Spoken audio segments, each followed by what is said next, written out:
is Meghan Markle?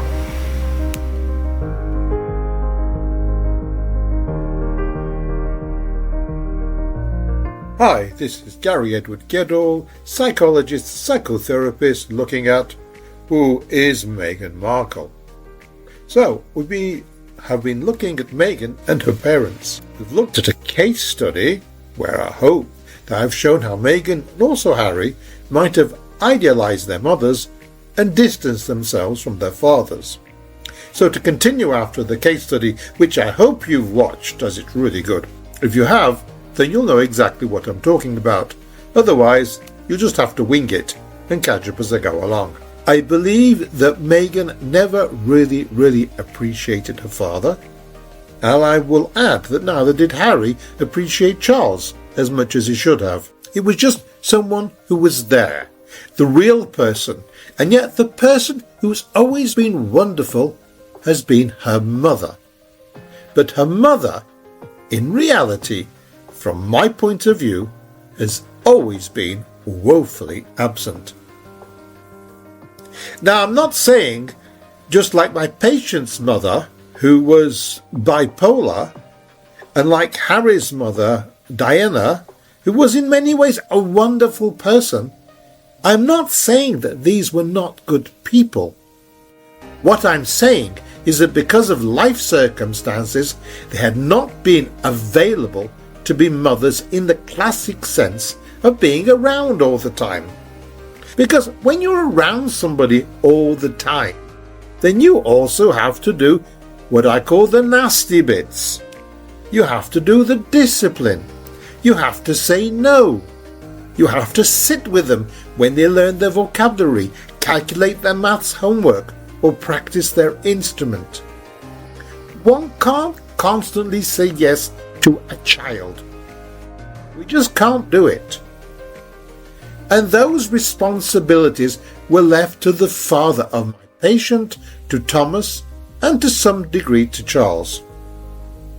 So let's just take a moment to focus on Harry and his parents, just an aside if you like. Although for Harry there was of course also the boarding schools. I mean, Charles had the whole structure of the monarchy to deal with as a prince. And there was the boarding schools that Harry attended. So I'm not saying that Prince Charles had that much to do with discipline, but he was definitely there to set an example and to show the expectations of Harry's role in life. He was also there to set some limits.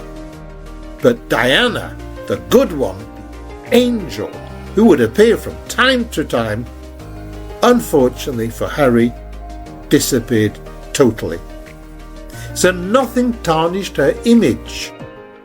It meant he had this idealised image of her, and from what I've heard about his mother and what he did when he spent time with her, it was exceptional. There was very little ordinary time together, especially during the last years of her life. So when you get confronted on the daily reality of living together, it doesn't work the same. But everything up to that point, she was the most wonderful mother in the world.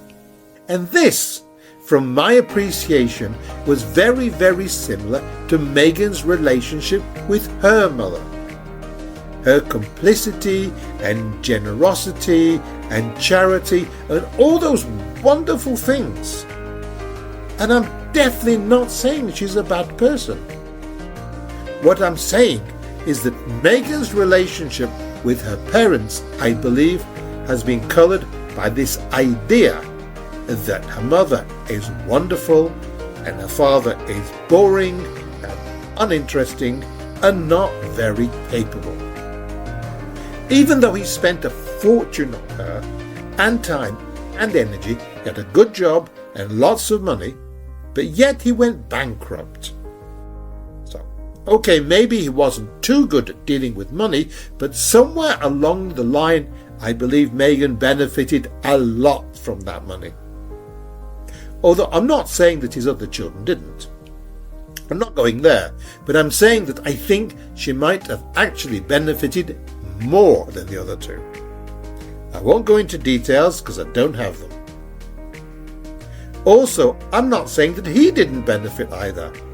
I'm not saying he didn't enjoy his life, but I believe that she, Meghan, benefited greatly from his generosity, his presence, and his investment in her. But I believe, and this is where we want to go to the next step, because when we move to the next step, we take a slight detour, take a little bit to the side, because I'm really excited to talk about the conflict between Thomas and her in my conspiracy theory. We're looking forward to that. So, let's a little bit talk on the side, coping strategies. Now, this is something I will talk about in detail in the book. It is also the theme of another of my books, Living in Harmony with the Real World, Volume 4, which for the moment has the title Perfecting Your Inner Parenting, which I'm thinking of changing, but that's a totally different subject. So we all have coping strategies. That's how we survive in the real world. However, the more complicated and difficult the childhood a child experiences, because of work, because of parents, or anything like that, the more extreme and rigid the strategy needs to be. Now, one of the coping strategies that people might put into place, I have termed as the big boss. The big boss says, I'm in charge of everything, I control everything, give me all the power, take all the responsibility. And I believe this is an attitude that she has. The big boss coping strategy. It's not something that's abusive in itself. It's just that in that way, the person feels safe. And they only feel safe when they control everything. And I've seen that in the way that Meghan functions. She has this big boss coping strategy. I control everything. That way, I can feel safe. So that's about it for this week. The big boss needs to have total control, but also total responsibility to feel safe. And that's how I see Meghan. So, next week will be the conclusion of this episode of Meghan and her parents, and the week after that, well, that's when I get to share my conspiracy theory. Yes, Gary's conspiracy theory of what really happened between Meghan and Thomas before and after the royal wedding. Lots to look forward to. So please like, share, subscribe and comment. It's all important for these videos to be seen. So until Monday, see ya, Gary.